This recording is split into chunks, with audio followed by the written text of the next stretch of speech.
મારી YouTube channel પર તમારું સ્વાગત છે। 2 દિવસની ઉજ્જૈનની અમે ટ્રીપ ના કહેવાય પણ હર હર ભોલેના દર્શન કર્યા અને 2 દિવસ બહુ મજા આવી ગઈ। આજે અમારો ત્રીજો દિવસ છે અને ત્રીજા દિવસે અમે ઉજ્જૈનથી ઓમકારેશ્વર ગયા। ઓમકારેશ્વરથી 103 કિલોમીટર દૂર જે મંડુ આવેલું છે, જે હિલ સ્ટેશન જેવું છે થોડું, કે આપણે જ્યારે માઉન્ટ આબુ જતા હોય અને પછી એવી જ પહાડી આવ્યું અને ત્યાં આગળ મંડુમાં પણ અમે સારો એવો રિસોર્ટ રાખ્યો છે અને રિસોર્ટમાં પણ ફિલ્મ સિટી જેવું બધું સરસ છે।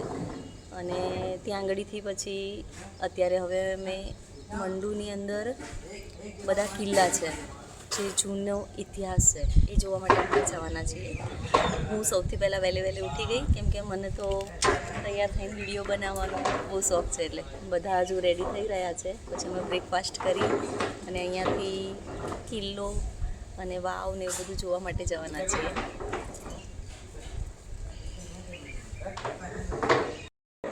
અહીંયા જો સવારના વ્યૂ, હજુ બધા રૂમમાં તૈયાર થઈ રહ્યા છે, કોઈ બહાર દેખાતું નથી અને હું વહેલી ફટાફટ તૈયાર થઈ અને બહાર નીકળી ગઈ વિડીયો બનાવવા માટે થઈ।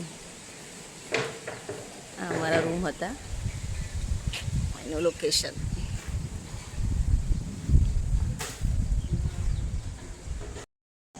જો કોફી આવી ગઈ અત્યારમાં, મારી તો આવી ને જનીન દોરેલી આમ અહીંયા લઈ લીધી હતી ભૂલથી। જની પરાક્રમ કરીને આવી અત્યારમાં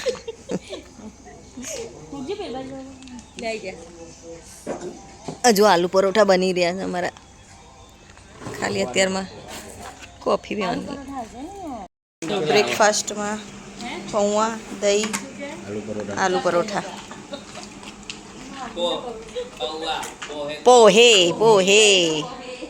પોહે બધા બ્રેકફાસ્ટ કરી રહ્યા છે।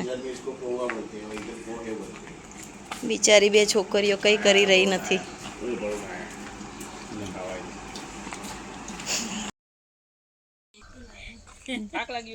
જો બધાને થાક લાગી ગયો, આ સોડા વડા પીવાય છે।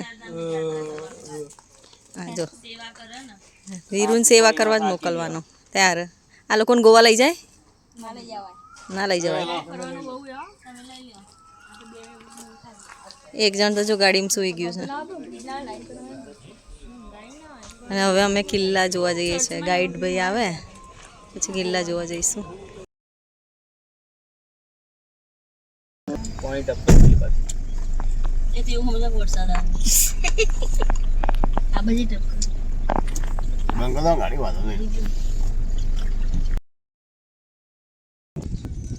કરી અને અમે રૂપમતી મહેલ જોવા જઈ રહ્યા છીએ।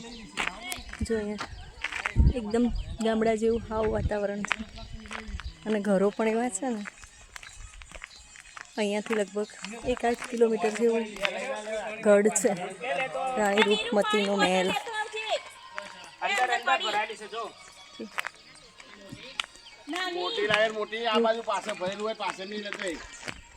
અહીંયાથી માલીપુરા વિલેજ છે, 7 કિલોમીટર જેટલું દૂર છે અહીંયાથી। અને અહીંયા રૂપમતી મહેલ જોવા માટે જવાનો રસ્તો છે। ગાડી અંદર નહીં લઈ જવા દેતા, એટલે અમે ચાલીને બધા જઈએ છીએ। જો ટોપીઓ, ચશ્મા અને ટોપી, બધા શોપિંગ કરે છે ટોપી ચશ્માની।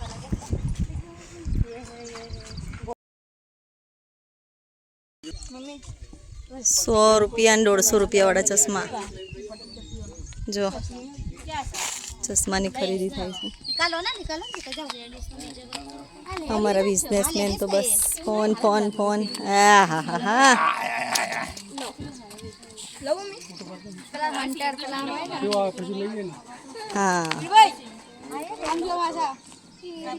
ફોટોગ્રાફી ચાલી રહી છે માસાની। ફેરો તો કર। અરે યાર એક વાર લો જો તો હું જો, અમને ખબર પડે કે તમને આવડે છે કે નહીં આવડતું। હા બચ્ચન, બસ આ પહેરી જ ફરવાનું।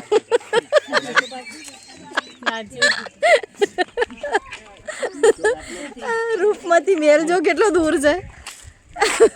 આટલું બધું ચડીને જવાનું છે અમારા ઉપર. હજુ તો અમે શોપિંગમાંથી જ ઊંચા નહીં આવતા.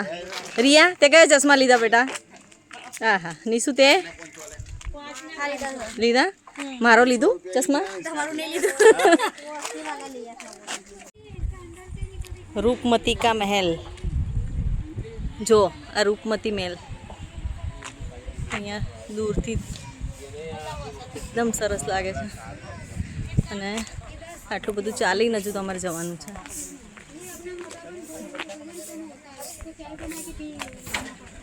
શું છે અહીંયા? इमली लीदी मुखवास, मसाला नींबूड़ बोलते हैं इसको। नींबूड़ नींबू. नींबूड़ और ये है तो डायबिटीज शुगर के लिए होता है। ये क्या है? ये सरबीन की साल है। अरबी के साथ सरबीन की साल सड़बीन. डायबिटीज शुगर के लिए डायबिटीज शुगर कमर के लिए बिना गन्ने का भी ફોટોગ્રાફી ચાલુ થઈ ગઈ અમારે તો. હા, અમારા ગાઈડ ભાઈ છે. અમે ગાઈડ રાખ્યા છે આજે. આ ગ્રુપ ફોટો પડાવવા માટે જો બધા રેડી થઈ ગયા છે. चलेगा, कोई दिक्कत नहीं. वीडियो जो लेना. અમે રૂપમતી મહેલ જોવા જઈ રહ્યા. જો પાછળનો વ્યૂ જુઓ, રૂપમતી મહેલ. અત્યારે અમે ગાઈડ રાખ્યા છે ને ગાઈડ ભાઈ અમને અમારું ફોટો સેક્શન બી કર્યું એમણે. મહેલ જોવા માટે પણ લઈ જાય છે.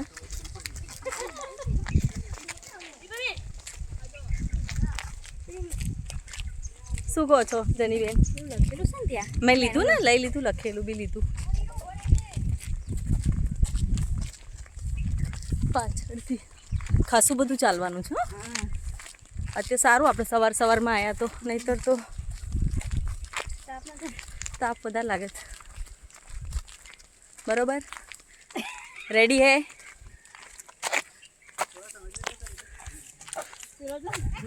મેલ બધા આટલું ચાલ્યા એમાં તો થાકી ગયા. અને હવે જો આપણે પેલા ગાઈડ ભાઈ જોડે શું કરશું, ઇતિહાસ જાણશું. કેમ કે એ આપણે જે જાણતા હોઈએ એમાં કંઈ બહુ મજા ના હોય. એ લોકો પ્રોપર જે જાણતા હોય ને એ આપણને કહેશે. હવે આજના કેમેરા બદલે ગયા. હા, યસ યસ. ચલો હવે આમની જોડે माहिती લઈશું આપણે. सर मैं आपके साथ में यशवंत गावड़े. मैं वैसे मांडू जन्मा हूँ, लेकिन मध्य प्रदेश की हर साइड के लिए जाता हूँ मैं. मांडू हुआ, उज्जैन हुआ, ओमकारेश्वर हुआ, महेश्वर हुआ, सांची हुआ, भीमबेटका हुआ, चंदेरी हुआ, खजुराहो हुआ. हर ग्रुप के लिए मैं जब भी आप चाहें तो मुझे 10 दिन 8 दिन के पहले हायर कर सकते हैं, क्योंकि जिस दिन अपन आए उसी दिन अभी क्या है कि मिलना बड़ा मुश्किल हो जाए, क्योंकि अभी सीजन स्टार्ट ही हो रहा है. तो आज सर आप मांडू आगमन किए हैं. सर मांडू आप आए हैं. मांडू का हिस्ट्री लगभग 1400 साल पुराना है. मांडू में सबसे पहले सर अज्ञातवास में आए हैं पांडव. पांडु से मांडू, मांडूगढ़, और हम जब लोकल लोग बोलते हैं सर मांडव या मांडवगढ़, बट सर गूगल पे शो करने पर मिलता है मांडू. ठीक है. तो दीदी मांडू में सबसे पहले अज्ञातवास में आकर गए हैं पांडव. पांडु से मांडू, मांडूगढ़, और आज मांडू का सबसे पहला जो नाम था, अपन ने राजा भोज का नाम सुना है जो भोपाल वाले और. तो राजा भोज के पूर्वज मालोपति मुंज हुआ करते थे, जिन्होंने मांडू की पहली नींव 6th सेंचुरी में 6ठी शताब्दी में डाली थी सर. तो मांडू का उन्होंने सबसे पहला नाम, हिंदी नाम दिया था आनंद की नगरी. आनंद की नगरी, खुशियों का शहर, मंडपा दुर्ग, मंडपगिरी, मंडपांचल, मांडू, मांडूगढ़, और आज मांडव या मांडू के नाम से जान रहे हैं. तो मांडू को सर करीब 850 से 900 साल तक बसाने में परमार फैमिली का हाथ रहा है. करीब इसमें 22 राजा रहे हैं, 22 रूलर्स रहे हैं. तो मांडू को इन्होंने करीब 700 मंदिर बनाए, 365 बिल्डिंग बनाए, 9 लाख पॉपुलेशन करी, 28,000 सेना का फोर्स रहा. और आज ये जो फिलहाल की पॉपुलेशन सर मांडू में करीब 1,30,000 है, और इसमें सर 80% आदिवासी लोग हैं, भील लोग. तो उस समय सर मांडू को 1470 के बाद मांडू में मुस्लिम रूलर आ गए थे. तो गयासुद्दीन खिलजी, मोहम्मद खिलजी, अलाउद्दीन खिलजी, ओशंग शगोरी, हुमायूं, बाबर, जहांगीर, नूरजहाँ, बाज बहादुर, आदम खां, अकबर, इस परेड में सर मांडू को बकायदा कन्वर्टिंग करके उर्दू नाम मिला था शादियाबाद, उर्दू में शादियाबाद। उसके बाद में अपना देश ब्रिटिश कार्यकाल में रहा, उस समय में मांडू का नाम था city of Joy, city of Joy. तो एक कोलकाता को सिटी ऑफ जॉय नाम मिला है और एक अपने मांडू को सिटी ऑफ जॉय नाम मिला। तो सर सिटी ऑफ जॉय का हिंदी आएगा तो आनंद की नगरी हो जाएगा, उधर इंग्लिश जाएगा सिटी ऑफ जॉय, ऐसा। तो सर मांडू को लास्ट जो साइट सीन के लिए दुर्ग नाम दिया था, दुर्ग मजे सर फोर्ट किला का बैकग्राउंड। तो आज सर अपन पहले पॉइंट आए हैं रूपमती पवेलियन। इसको सर गूगल और यूट्यूब वाले लोगों ने सर हिस्ट्री को पूरा बकवास बना दिया कि इस बिल्डिंग को सर बोलते हैं महल। ये बिल्डिंग बेसिकली में महल नहीं है, ऑब्जर्वेशन पोस्ट है। यहाँ से अपने मध्य प्रदेश के 2 पार्ट डिवाइड हुए हैं सर, मालवा और निमाड़।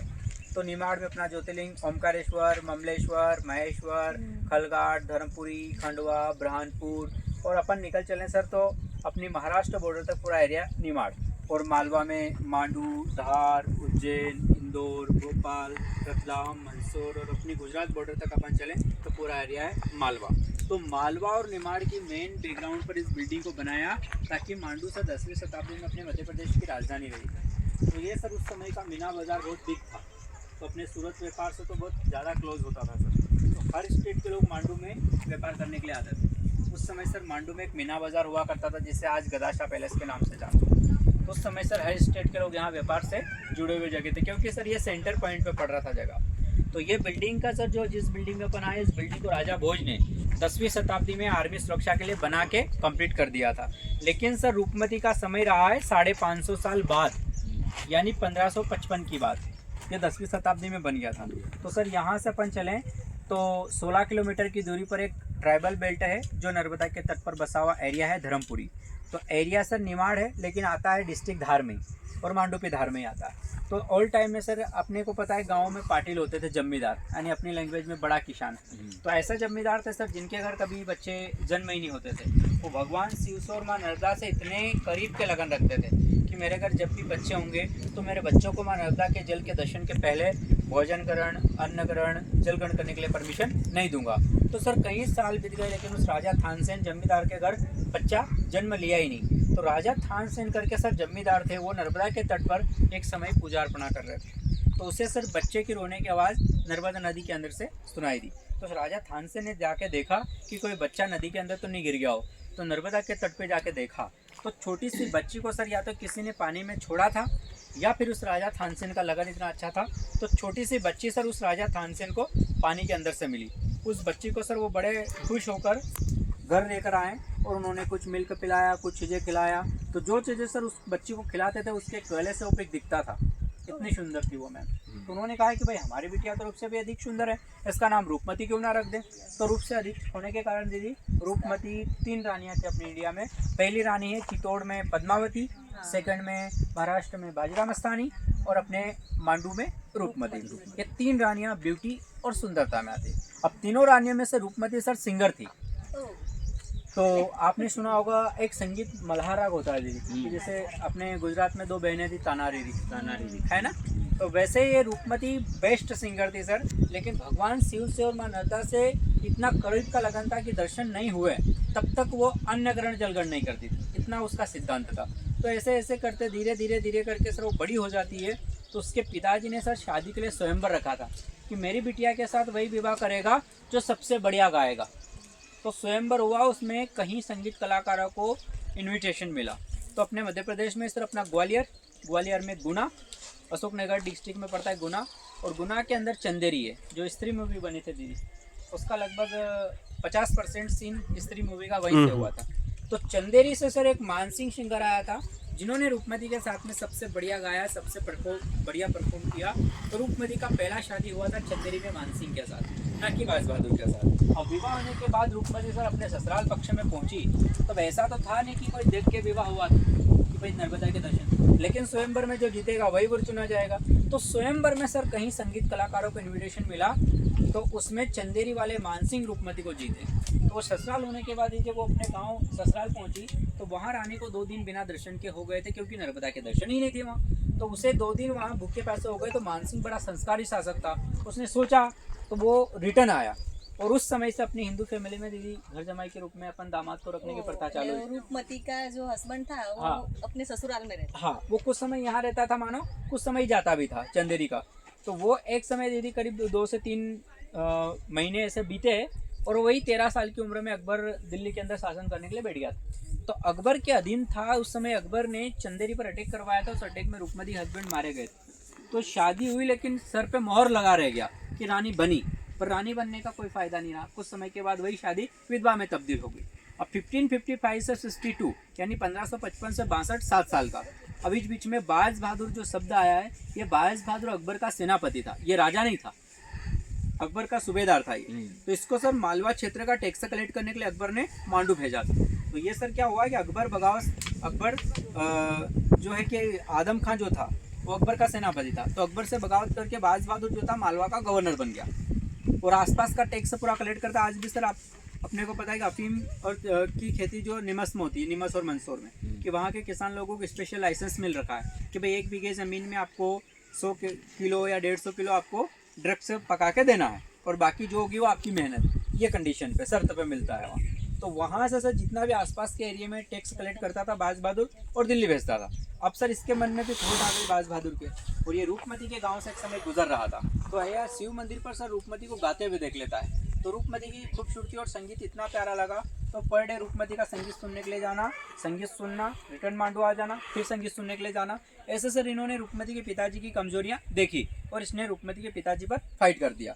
और फाइट के दौरान दीदी क्या होता है, बाज बहादुर तो राजा मतलब एक राजा था, इसके पास आर्मी भी था, मतलब यहाँ का सूबेदार था। तो रूपमती के पिताजी तो एक जमींदार थे भाई, कोई इतना ज़्यादा पावर तो था नहीं, उसके गाँव की ही लोग थे उनके साथ। वो हार गए सर। रूपमती को अपने जो जहाज महल अपन चलेंगे तो रॉयल पैलेस जहाज महल में रानी को ले आए। अब जहाज महल पैलेस के अंदर रानी को आने के बाद सर करीब 3 से 4 दिन मांडू में रानी को इन्होंने रखा, लेकिन नर्मदा के दर्शन तो मांडू में भी नहीं थे। तो बाज बहादुर को पता चला कि जिस टेरिस पर मैं जाता हूँ उस टेरिस से रिवर दिखती है, तो फिर यहाँ लाया गया। तो सूर्य का सर पहला रिफ्लेक्शन गिरने के पहले रानी को पहली छतरी पर लाया जाता था और सूर्य का रिफ्लेक्शन के साथ में रानी को नर्मदा के जल के दर्शन ऊपर से हो पाते थे। लेकिन सर जुलाई अगस्त लगता था, जुलाई अगस्त में बादल छा जाना, कोहरा हो जाना, नदी के दर्शन नहीं मिल पाना। तो रूपमती को सर माँ नर्मदा ने एक सपना दिया था कि बेटी आपने तो मेरे साथ भूखी प्यासी रही है बचपन से लगा के अभी तक, तो आप मांडू में किसी कुंड या किसी वेल का निर्माण करो जहाँ मैं आपको साक्षात झरने के रूप में दर्शन दे दूँ। तो रूपमती के द्वारा कहा जाता है कि मांडू में हर जगह कुंड भरा हुआ है, हर जगह झील भरा हुआ है, मैं कैसे यकीन करूँगी कि आपने मुझे दर्शन दिया। तो अपन दिल्ली नीचे टिकट लिया तो उसके सामने एक रेवा कुंड भी देखने वाले अपन। तो नर्मदा का पर्यायवाची नाम रेवा है। सारी नदियों से पवित्र और सारी नदियों से उत्तम ओनली नर्मदा को मिला। तो अपन कभी 4 धाम परिक्रमा कर रहे हैं और लास्ट टाइम या फर्स्ट टाइम कभी मांडूगढ़ के अंदर रेवा कुंड नहीं आए, उसकी यात्रा असफल मानी जाती। तो नीचे रेवा कुंड में दर्शन करना, नीचे बाज बहादुर अपन चल रहे हैं, वहाँ पर रूपमती अपना संगीत कंपटीशन करती थी, वहाँ वो गाती थी और गाने के बाद वो जहाज महल चले जाती। अब सर धीरे धीरे करके इनका 7 ईयर के अंतराल में अकबर को पता चला कि बाज बहादुर तो बहुत सुंदर गायिका लाया, बहुत अच्छा संगीत जानती है, इसको तानसेन के नवरत्न में दिल्ली दरबार में बुलाओ। तो बाज बहादुर को पता था कि हम भेज तो देंगे, पर निश्चित बात है कि अकबर वापस भेजेगा नहीं। तो बाज बहादुर ने अकबर को पत्र में लिख के भेजा कि पहले अकबर अपने बेगम को मांडू भिजवा दे। तो अकबर के पास एक ही उपाय था, उसने तानसेन को भेजा। तो तानसेन रूपमती के बीच में म्यूजिक कॉम्पिटिशन नीचे बाज बहादुर में हुआ। तो उन्होंने तानसेन ने रूपमती को हराने के लिए दीपक राग गाया, तो बूझे दीपक जल गए। तो रूपमती को डाउट हुआ कि आज तो हम पक्का हार जाएंगे। तो उन्होंने अपना संगीत मल्हार राग गाया और जिस मल्हार राग को गाकर जो बिना मौसम से बारिश हुई वो दीपक बुझ गए। तो पहली दफा तानसेन जैसे व्यक्ति रूपमती से हारे थे। अब हार कर जाकर अकबर को बोला गया कि मैं भी हार गया हूँ। तो अकबर के पास एक ही उपाय था, तानसेन जैसे व्यक्ति हार गए तो रूपमती को उठा के ले आओ, मांडू तो अपना है। तो उठा के दीदी उन्होंने जब आदेश कर दिया तो उस अटैक में बाज बहादुर कहीं आदम खां के आर्मियों को मार गिरा था। मांडू एक आसान जगह नहीं है, मांडू अंडरग्राउंड टनल जगह है, जिससे मांडू से अपन महेश्वर के लिए जा सकते हैं, मांडू से ओमकारेश्वर के लिए जा सकते हैं, मांडू से धार के लिए जा सकते हैं, मांडू से संदीपनी आश्रम उज्जैन के लिए जा सकते हैं, जहाँ भगवान कृष्ण की पहली शिक्षा उज्जैन से संदीपनी आश्रम से हुई थी, वहाँ जा सकते हैं। ऐसे और बाकी सर 15 किलोमीटर, 10 किलोमीटर, 20 किलोमीटर के दायरे में अंडरग्राउंड टनल है, वो तो अलग ही है। तो ऐसी कंडीशन में बाज बहादुर सर अपन भोपाल में चलते हैं, भोपाल के रूट पे तो सहारनपुर सुजालपुर आता है, वहाँ नदी को बाज बहादुर निकल रहा था आदम के, तो वहाँ आदम खां की आर्मी के साथ बाज बहादुर मारा गया। अब मरने के बाद आदम खां रिटर्न मांडू आया।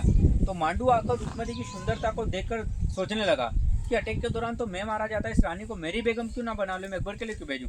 ये रूपमती को यहाँ आकर सुंदरता को देखकर सोचने लगा बाज बहादुर को मरने के बाद, तो रूपमती को सोचने लगा इसे मेरी बेगम बना लो, मैं अकबर के लिए नहीं भेजूँ। तो अकबर यही आदम खान ने रूपमती को परेशान किया कि आप विवाह नहीं कर रही है, तो जैसे आपके हस्बैंड बाज बहादुर या आपके संगीत जो प्रेमी मारे गए वैसे आप भी मारे जाओगे। तो रूपमती ने मन ही मन सोचा कि यार ये तो अफगानी है और बलपक शादी करने के लिए प्रेशर कर रहे हैं। तो रूपमती महल में गई और महल में जाकर से उसने रेडी होने के लिए समय लिया और उसी समय में वो महल में जाकर हीरा खा लेती है। तो हीरा जब दीदी बॉडी में जाता है तो गोल्ड बेटर वगैरह बड़ी आँच छोटी आँच सबको डैमेज कर देता है। तो करीब से 10,000 PSI पे हीरे को काटा जा सकता है, बहुत हाई उसका टेम्परेचर से वो कटेगा। तो इस कंडीशन में हीरे जब बॉडी में जाता है तो हर चीज़ों को डैमेज कर देता, तो रूपमती डेथ कर जाती है। तो इतिहास कहता है कि सर रूपमती बाज बहादुर उसने सुसाइड किया। हाँ मतलब दीदी उसने मुस्लिमों के हाथ में जाने के बजाय मरना उचित माना। तो इतिहास कहता है कि रूपमती बाज बहादुर पति पत्नी नहीं था सर। गूगल वाले लोगों ने सर पूरा हिस्ट्री को बकवास बना दिया। उसने कुछ शादी भी ही नहीं की, उसके शादी नहीं की। उस समय में एक पतिव्रता बड़ी स्ट्रॉन्ग होती थी। जैसे अपन उठा के देख ले देवी अहिल्या, उनके जो ससुर साहब से मल्हारा होलकर, उन्होंने शादी करने के बाद जब उन्होंने क्या कि भाई मेरा बेटा जिम्मेदार हो गया यशवंतराव होलकर, तो जब वो बड़ी हो गई थी शादी हुई, लेकिन कुछ समय के बाद जब उनके हस्बैंड की डेथ हो गई यशवंतराव होलकर की, तो फिर उन्होंने देखा कि यार मेरे ससुर साहब है बूढ़े आदमी, उन्होंने गाइडिंग करके उसको व्यवस्थित तरीके राजगद्दी को संभाला। उसके बाद कुछ समय के बाद उनके ससुर साहब की भी डेथ हो गई। वो समय गया, बहुत उन्होंने दुख झेला। उसके बाद जब बच्चा बड़ा हुआ तो उसको भी सर कुछ समय के बाद उनकी भी सांप काटने से डेथ हो गई थी किले के ऊपर, तो उनकी भी डेथ हो गई। तो देवी अहिल्या बहुत टूट गई थी। लेकिन फिर सर क्या होता था कि उन पर कहीं ऐसे जो खिलजी वंश के शासक थे, इन्होंने उस पर देवी अहिल्या पर अटैक करने के लिए सोचा। तो उसने यही जवाब दिया था कि भाई मैं मेरी नारी सेना के साथ लड़ने के लिए तैयार हूँ, कभी आप मेरे से जीत के जाएंगे तो भी अगले शासक यही बोलेंगे कि नारी सेना से जीत के आ गया, क्या बड़ी बात करके आया।